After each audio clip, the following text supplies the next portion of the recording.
Chapter 29. Defection. We sat there all night long, statues of horror and grief, and Alice never came back. We were all at our limits, frenzied into absolute stillness. Carlyle had barely been able to move his lips to explain it all to Jacob. The retelling seemed to make it worse. Even Emmett stood silent and still from then on. It wasn't until the sun rose, and I knew that Renesmee would soon be stirring under my hands, that I wondered for the first time what could possibly be taking Alice so long. I'd hoped to know more before I was faced with my daughter's curiosity. To have some answers. Some tiny, tiny portion of hope, so that I could smile and keep the truth from terrifying her, too. My face felt permanently set into the fixed mask it had worn all night. I wasn't sure I had the ability to smile anymore. Jacob was snoring in the corner, a mountain of fur on the floor, twitching anxiously in his sleep. Sam knew everything. The wolves were readying themselves for what was coming. Not that this preparation would do anything, but get them killed with the rest of my family. The sunlight broke through the back windows, sparkling on Edward's skin. My eyes had not moved from his since Alice's departure. We stared at each other all night, staring at what neither of us could live through losing, the other. I saw my reflection glimmer in his agonized eyes as the sun touched my own skin. His eyebrows moved an infinitesimal bit, then his lips. "Alice," he said. The sound of his voice was like ice cracking as it melted. All of us fractured a little, softened a little, moved again. "She's been gone a long time," Rosalie murmured, surprised.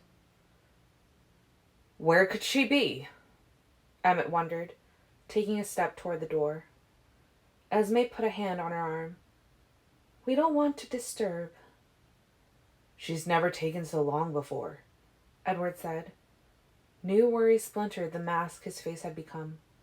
His features were alive again, his eyes suddenly wide with fresh fear, extra panic. "Carlyle, you don't think something preemptive? Would Alice have had time to see if they sent someone for her?" Aro's translucent skinned face filled my head. Aro, who had seen into all the corners of Alice's mind, who knew everything she was capable of. Emmett cussed loud enough that Jacob lurched to his feet with a growl. In the yard, his growl was echoed by his pack.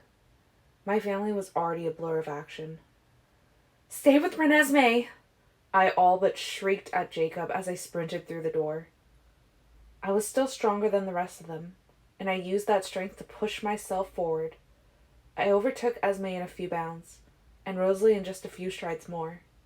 I raced through the thick forest until I was right behind Edward and Carlyle. "Would they have been able to surprise her?" Carlyle asked, his voice as even as if he were standing motionless rather than running at full speed. "I don't see how," Edward answered. "But Aro knows her better than anyone else. Better than I do." "Is this a trap?" Emmett called from behind us. "Maybe," Edward said. "There's no scent but Alice and Jasper. Where were they going?" Alice and Jasper's trail was curling into a wide arc. It stretched first east of the house, but headed north on the other side of the river, and then back west again after a few miles. We recrossed the river, all six jumping within a second of each other. Edward ran in the lead, his concentration total. "Did you catch that scent?" Esme called ahead a few moments after we'd leaped the river for the second time. She was the farthest back, on the far left edge of our hunting party. She gestured to the southeast. "Keep to the main trail. We're almost to the Quileute border," Edward ordered tersely. "Stay together. See if they turn north or south." I was not as familiar with the treaty line as the rest of them, but I could smell a hint of wolf in the breeze blowing from the east. Edward and Carlyle slowed a little out of habit, and I could see their heads sweep from side to side, waiting for the trail to turn. Then the wolf smell was suddenly stronger, and Edward's head snapped up. He came to a sudden stop. The rest of us froze, too. Sam, Edward asked in a flat voice. what is this? Sam came through the trees a few hundred yards away, walking quickly toward us in his human form, flanked by two big wolves, Paul and Jared. It took Sam a while to reach us. His human pace made me impatient. I didn't want time to think about what was happening. I wanted to be in motion, to be doing something. I wanted to have my arms around Alice, to know beyond a doubt that she was safe. I watched Edward's face go absolutely white as he read what Sam was thinking. Sam ignored him, looking straight at Carlisle as he stopped walking and began to speak. Right after midnight, Alice and Jasper came to this place and asked permission to cross our land to the ocean. I granted them that and escorted them to the coast myself. They went immediately into the water and did not return. As we journeyed, Alice told me it was the utmost importance that I say nothing to Jacob about seeing her until I spoke to you. I was to wait here for you to come looking for her and then give you this note. She told me to obey as if all our lives depended on it. Sam's face was grim as he held out a folded sheet of paper, printed all over with small black text. It was a page out of a book. My sharp eyes read the printed words as Carlyle unfolded it to see the other side. The side facing me was the copyright page from The Merchant of Venice. A hint of my own scent blew off of it as Carlyle shook the paper flat. I realized it was a page torn from one of my books. I'd brought a few things from Charlie's house to the cottage. A few sets of normal clothes, all the letters from my mother, and my favorite books. My tattered collection of Shakespeare paperbacks had been on the bookshelf in the cottage's little living room yesterday morning. Alice has decided to leave us, Carlyle whispered. What? Rosalie cried. Carlyle turned the page around so that we could all read. Don't look for us. There isn't time to waste. Remember, Tanya, Siobhan, Amun, Alistair, all the Normats you can find. We'll seek out Peter and Charlotte on our way. We're so sorry that we had to leave you this way, with no goodbyes or explanations. It's the only way for us. We love you. We stood frozen again. The silence total, but for the sound of the wolves' heartbeats, their breathing. Their thoughts must have been loud, too. Edward was first to move again, speaking in response to what he heard in Sam's head. Yes, things are that dangerous. Enough that you would abandon your family? Sam asked out loud, censure in his tone. It was clear that he had not read the note before giving it to Carlyle. He was upset now, looking as if he regretted listening to Alice. Edward's expression was stiff. To Sam, it probably looked angry or arrogant, but I could see the shape of pain in the hard planes of his face. We don't know what she saw, Edward said. Alice is neither unfeeling nor a coward. She just has more information than we do. We would not, Sam began. You are bound differently than we are, Edward snapped. We each still have our free will. Sam's chin jerked up, and his eyes suddenly flat black. But you should heed the warning, Edward went on. This is not something you want to involve yourselves in. You can still avoid what Alice saw. Sam smiled grimly. We don't run away. Behind him, Paul snorted. Don't get your family slaughtered for pride. Carlyle interjected quietly. Sam looked at Carlyle with a softer expression. As Edward pointed out, we don't have the same kind of freedom that you have. Renesmee is as much as part of our family now as she is yours. Jacob cannot abandon her, and we cannot abandon him. His eyes flickered to Alice's note, and his lips pressed into a thin line. You don't know her, Edward said. Do you? Sam asked bluntly. Carlyle put a hand on Edward's shoulder. We have much to do, son. Whatever Alice's decision, we would be foolish not to follow her advice now. Let's go home and get to work. Edward nodded, his face still rigid with pain. Behind me, I could hear Esme's quiet, tearless sobs. I didn't know how to cry in this body.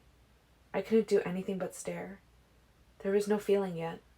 Everything seemed unreal, like I was dreaming again after all these months, having a nightmare.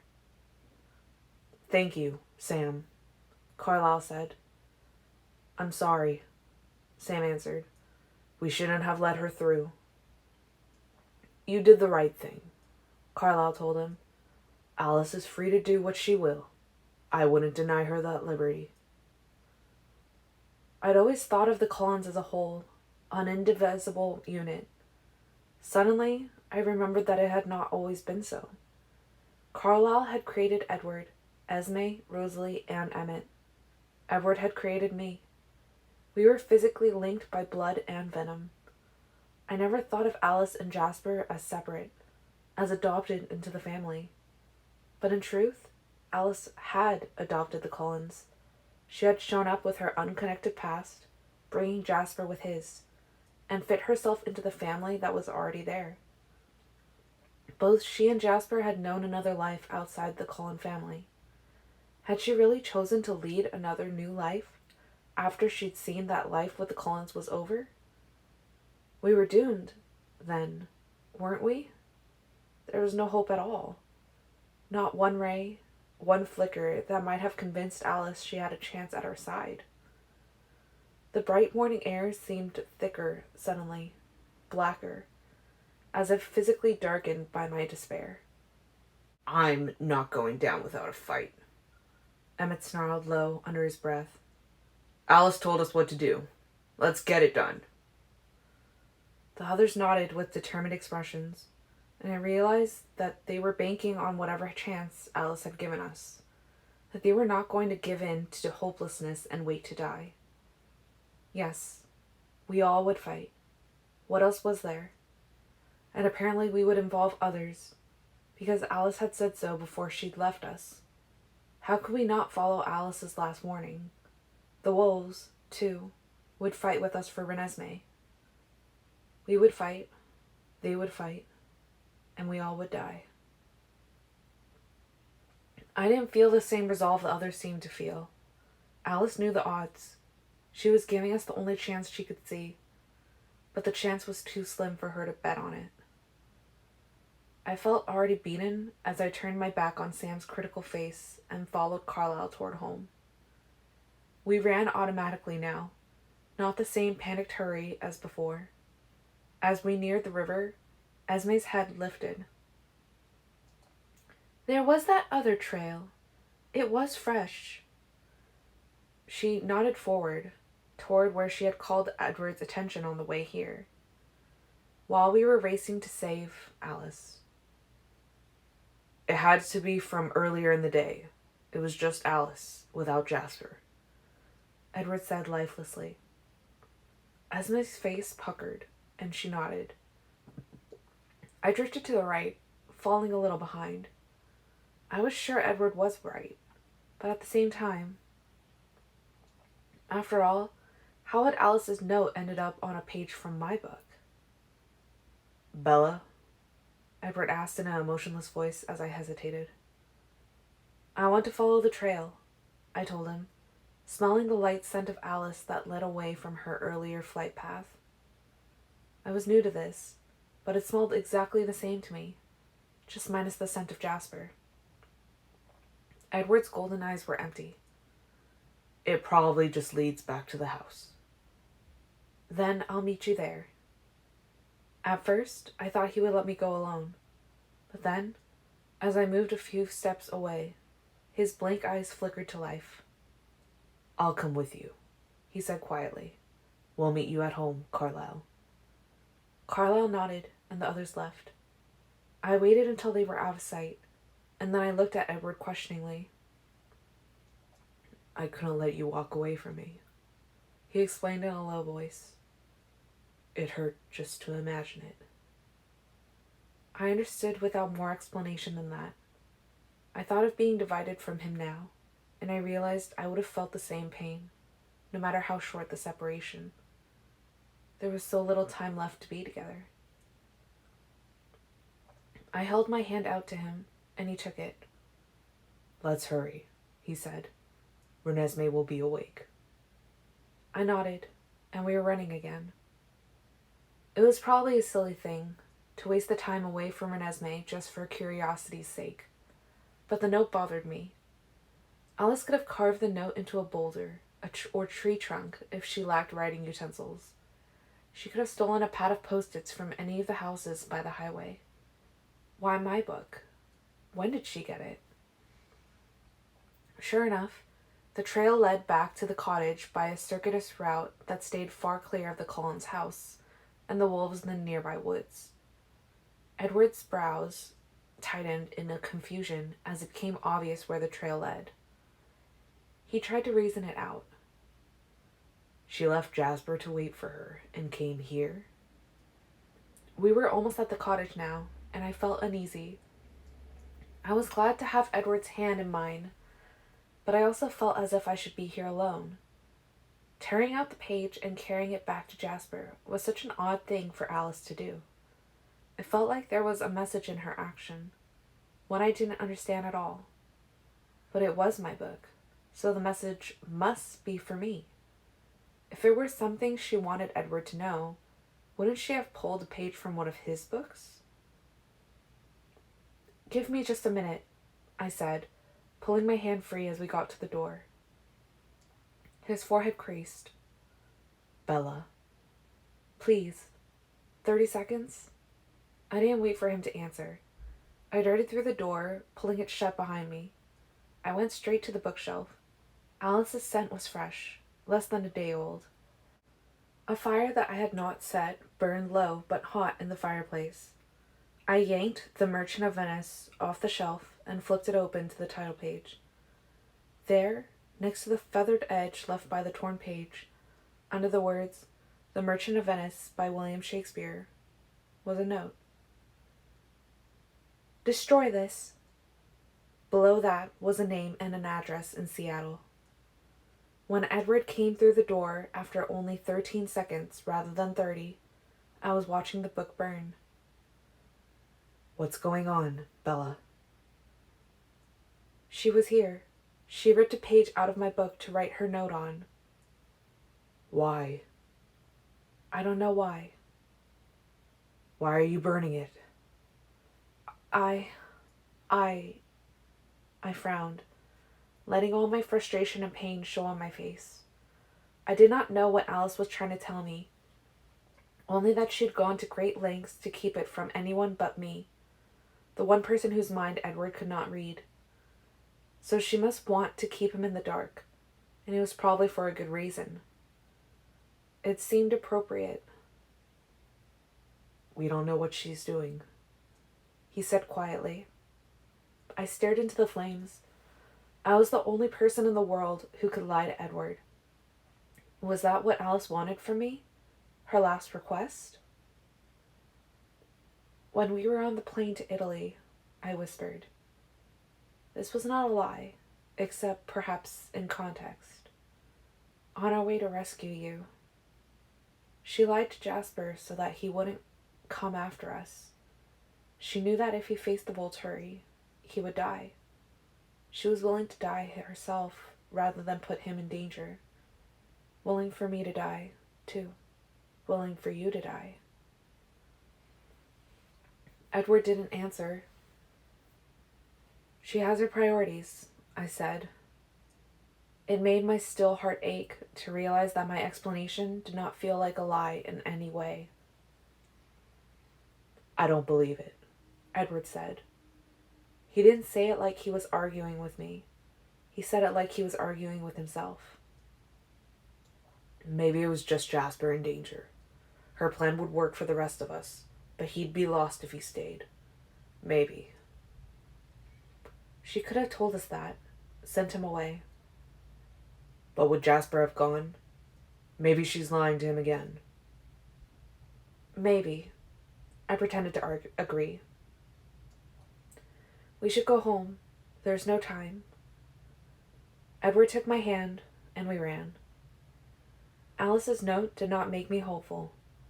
If there were any way to avoid the coming slaughter, Alice would have stayed. I couldn't see another possibility. So it was something else she was giving me. Not a way to escape. But what else would she think that I wanted? Maybe a way to salvage something? Was there anything I could still save? Carlisle and the others had not been idle in our absence. We'd been separated from them for all of 5 minutes, and they were already prepared to leave. In the corner, Jacob was human again, with Renesmee on his lap, both of them watching us with wide eyes. Rosalie had traded her silk-wrapped dress for a sturdy-looking pair of jeans, running shoes, and a button-down shirt made of thick weave that backpackers used for long trips. Esme was dressed similarly. There was a globe on the coffee table, but they were done looking at it, just waiting for us. The atmosphere was more positive now than before. It felt good to them to be in action. Their hopes were pinned on Alice's instructions. I looked at the globe and wondered where we were headed first. We're to stay here? Edward asked, looking at Carlisle. He didn't sound happy. Alice said that we would have to show people Renesmee, and we would have to be careful about it. Carlisle said. We'll send whomever we can find back here to you. Edward, you'll be the best at fielding that particular minefield. Edward gave one sharp nod, still not happy. There's a lot of ground to cover. We're splitting up, Emmett answered. Rose and I are hunting for nomads. You'll have your hands full here, Carlisle said. Tanya's family will be here in the morning, and they have no idea why. First, you have to persuade them not to react the way Irina did. Second, you've got to find out what Alice meant about Eliezer. Then, after all that, will they stay to witness for us? And we'll start again as the others come, if we can persuade anyone to come in the first place. Carlisle sighed. Your job may well be the hardest. We'll be back to help as soon as we can. Carlisle put his hand on Edward's shoulder for a second, and then kissed my forehead. Esme hugged us both, and Emmett punched us both on the arm. Rosalie forced a hard smile for Edward and me, blew a kiss to Renesmee, and then gave Jacob a parting grimace. Good luck, Edward told them. And to you, Carlisle said. We'll all need it. I watched them leave, wishing I could feel whatever hope bolstered them, and wishing I could be alone with the computer for just a few seconds. I had to figure out who this J. Jenks person was, and why Alice had gone to such lengths to give his name to only me. Renesmee twisted in Jacob's arms to touch his cheek. I don't know if Carlisle's friends will come. I hope so. Sounds like we're a little outnumbered right now, Jacob murmured to Renesmee. So she knew. Renesmee already understood only too clearly what was going on. The whole imprinted werewolf gives the object of his imprinting whatever she wants thing was getting old pretty fast. Wasn't shielding her more important than answering her questions? I looked carefully at her face. She did not look frightened, only anxious and very serious as she conversed with Jacob in her silent way. No, we can't help. We've got to stay here, he went on. People are coming to see you, not the scenery. Renesmee frowned at him. No, I don't have to go anywhere, he said to her. Then he looked at Edward, his face stunned by the realization that he might be wrong. Do I? Edward hesitated. Spit it out, Jacob said, his voice raw with tension. He was right at his breaking point, just like the rest of us.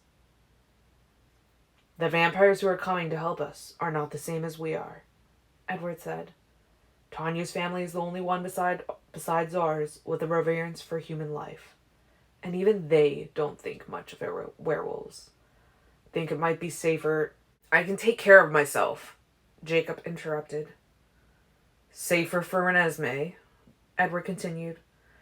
if the choice to believe our story about her is not tainted by an association with werewolves. Some friends, they turn on you just because of who you hang out with now. I think they would mostly be tolerant under normal circumstances, but you need to understand, accepting Nessie will not be a simple thing for any of them.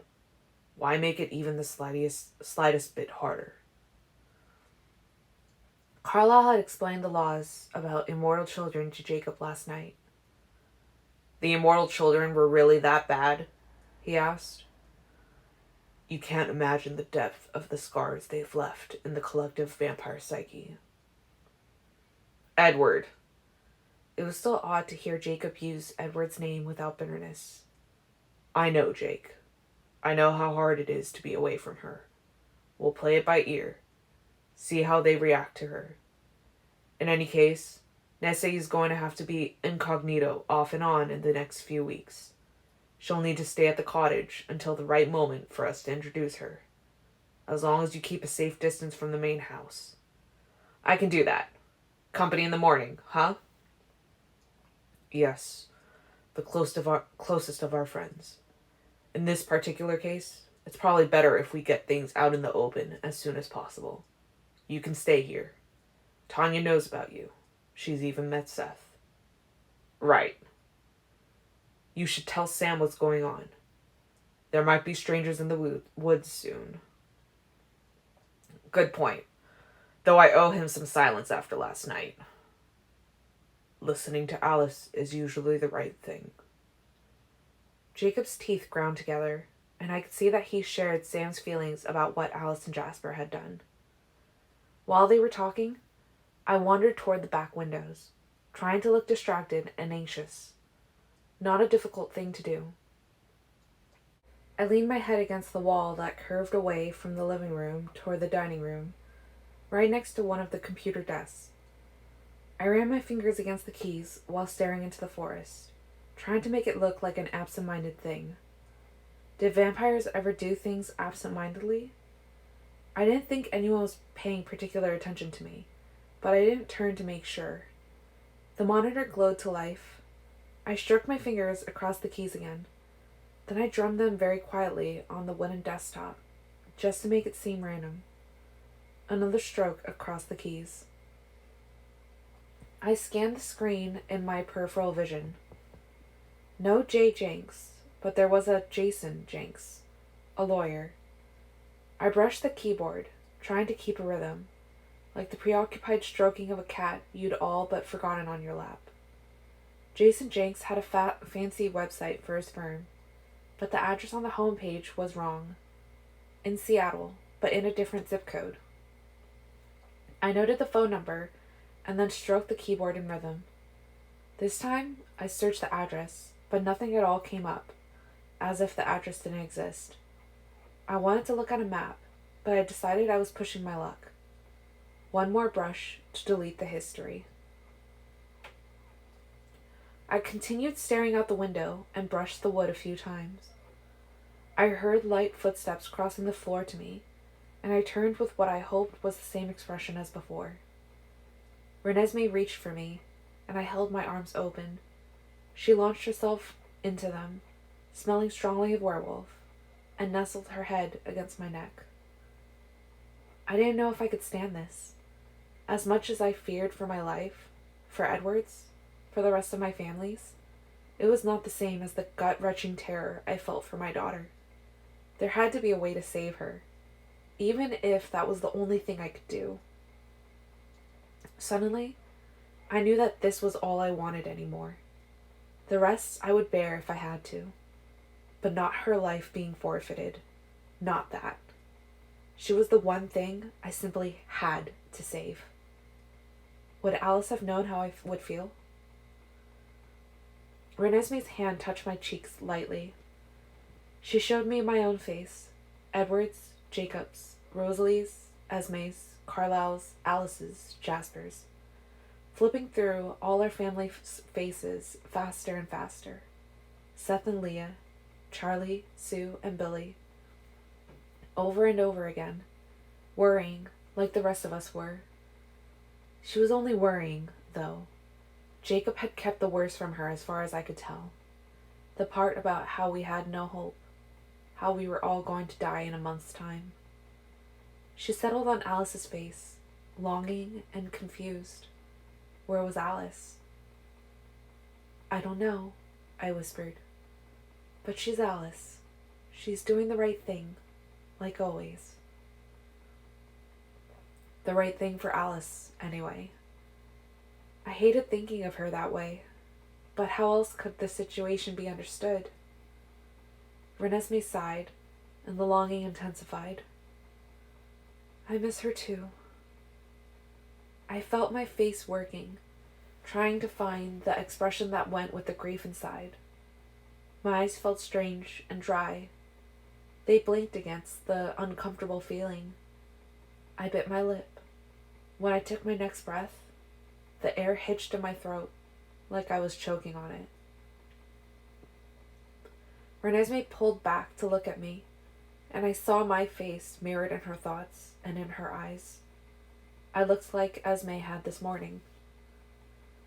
So this was what it felt like to cry. Renesmee's eyes glistened wetly as she watched my face. She stroked my face, showing me nothing, just trying to soothe me. I'd never thought to see the mother-daughter bond reversed between us, the way it had always been for Renee and me, but I hadn't had a clear view of the future. A tear welled up on the edge of Renesmee's eye. I wiped it away with a kiss. She touched her eye in amazement, and then looked at the wetness on her fingertip. Don't cry, I told her. It's going to be okay. You're going to be fine. I will find you a way through this. If there was nothing else I could do, I would save my Renesmee. I was more positive than ever that this was what Alice would give me. She would know. She would have left me a way.